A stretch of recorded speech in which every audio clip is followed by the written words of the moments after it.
In the following minutes, we will introduce you to the prominent telescopes that will soon commence their operations. These include an exoplanet hunter, a massive 40-meter instrument, and even the successor to the Hubble telescope. Let's begin with the follow-up to the James Webb Telescope. While Webb has only been operational for a year, there are plans for an upgrade. The next telescope in line for exploring the cosmos is the Nancy Grace Roman Telescope.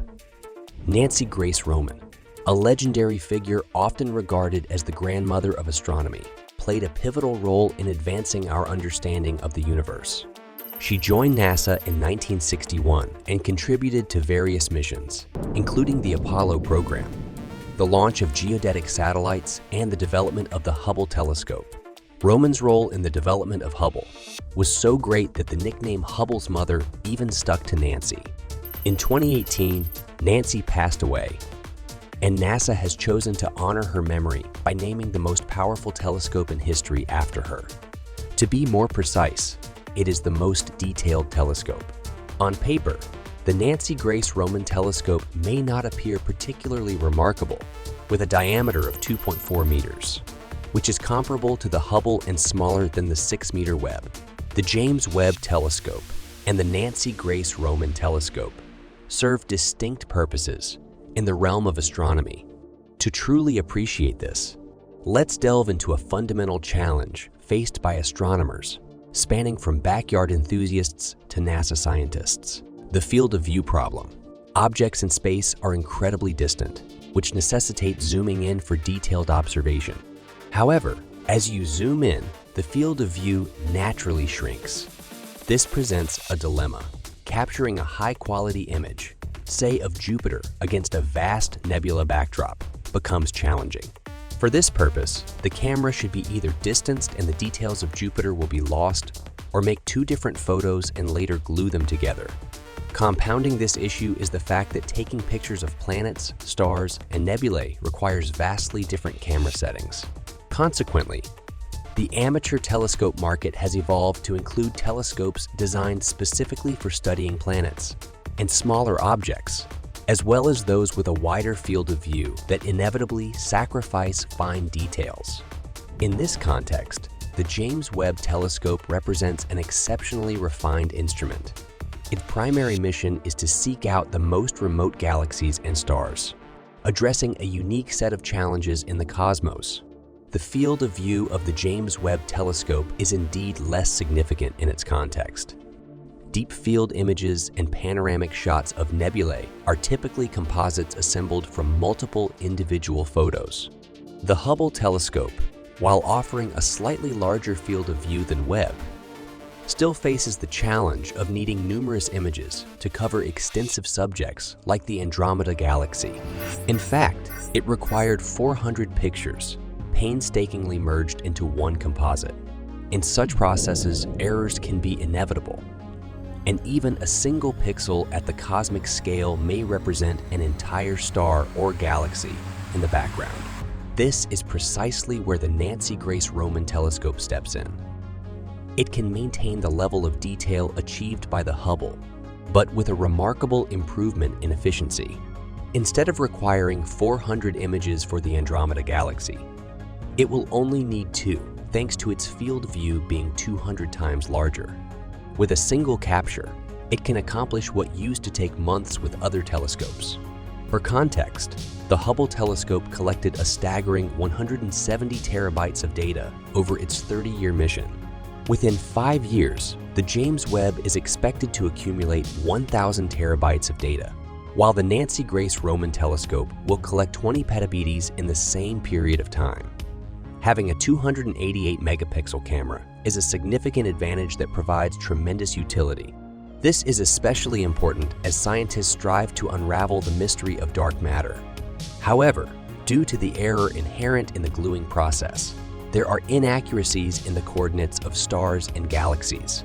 These inaccuracies prevent an accurate calculation of the expansion of the universe and a test of Einstein's theory. Nancy Roman is willing to provide accurate and complete data on the velocities and positions of celestial objects. This, in turn, will allow mathematicians to finally perform exhaustive calculations. the secondary mission of the telescope involves the detection of exoplanets. James Webb has the ability to detect them using sniffing and spectral analysis, while Nancy Roman will detect exoplanets using gravitational lensing and a coronagraph. Exoplanets are very faint compared to their parent stars, making their detection almost unrealistic.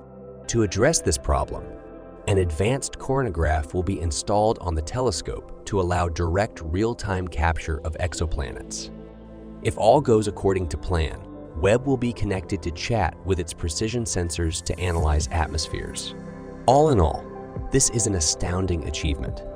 The telescope is scheduled to be launched no later than 2027, which is likely. The primary mirror has already been fabricated and has successfully passed all the necessary tests.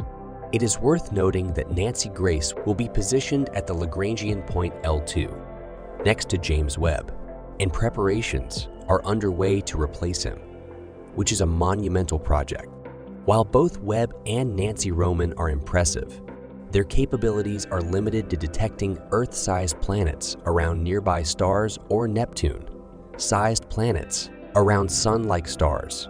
To be precise, Webb's capabilities lie in detecting planets 100,000 times dimmer than their host stars. Detecting an Earth-like planet around a Sun-like star with both telescopes is nearly impossible without equipment that is 1,000 times more sensitive, which is what NASA recently approved for the HabEx Habitable Exoplanet Observatory project. HabEx brings together under one roof 4 smaller projects proposed in 2016. In fact, this scenario is reminiscent of the comparison between Hubble and the Nancy Grace Telescope, but this time it's the James Webb Telescope we're talking about. In contrast, the HabEx LUVOIR mission's main telescope will have equipment 1,000 times more sensitive, including a coronagraph tested as part of Nancy Grace's work. This telescope will be able to uncompromisingly image Earth-like exoplanets and analyze their atmospheres even up to 20 light-years away. We now know of 95 star systems within that radius, and the likelihood of discovering one with habitable conditions is quite promising. However, we'll need to exercise patience, possibly until at least the mid-2030s. While NASA has imposed strict deadlines and technological requirements to avoid delays, we must await the results from the Nancy Grace Telescope's coronagraph and the mirrors of the giant Magellan Telescope to proceed. In this discussion, our third featured guest contributes to the mission of seeking habitable worlds. Notably, the giant Magellan Telescope is located on Earth at the Las Campanas Observatory, and the term giant is no exaggeration, as it boasts an enormous total aperture of 24.5 meters. This is 10 times larger than Hubble and 4 times the size of James Webb. The mirror cladding, mount, and instruments alone will weigh an insane 1,800 tons. The giant Magellan Telescope will serve as a testing ground for innovative technology that will benefit the Hubble Space Telescope. James Webb is known for its hexagonal structure, which produces spikes around bright objects in its images. To eliminate these artifacts, they propose using a prefabricated structure with round mirrors. There will be no adhesions in this case, and in practice, it will check it in 2029, when the giant telescope will begin its work. The title of the world's largest telescope will soon be claimed by an immensely extremely large telescope on Mount Armasones in Chile, currently under construction. To grasp the scale of this endeavor, envision a single hexagonal mirror with a diameter of 1.4 meters.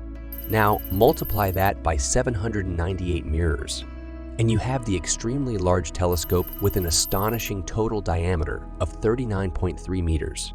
What's even more remarkable is that extremely large telescope will include 133 spare mirrors, which is enough to construct the largest telescope on Earth at present. With such a monumental telescope, we can explore exoplanets, observe the earliest stars, and measure the rate of the universe's expansion. The project is set to become operational by 2027, and with a stroke of luck, it could theoretically discover an Earth-like planet orbiting a Sun-like star. To conclude, let's return to space, where we'll encounter the European Space Agency's Laser Interferometer Space Antenna. and NASA. LISA isn't a traditional telescope, but rather an observatory designed to observe space-time itself. If you missed the news in 2014, gravitational waves were confirmed, and if you're not entirely sure about their significance, they are actual waves that compress and stretch space-time. When gravitational waves pass through, the distance between objects can increase or decrease. LISA will measure this phenomenon on an unprecedented scale. 3 identical spacecraft will be positioned around the Sun, forming a triangle with sides measuring 2.4 million kilometers. These spacecraft will be shielded from external disturbances, account for the gravitational influences of the solar system, and continually communicate with each other using lasers.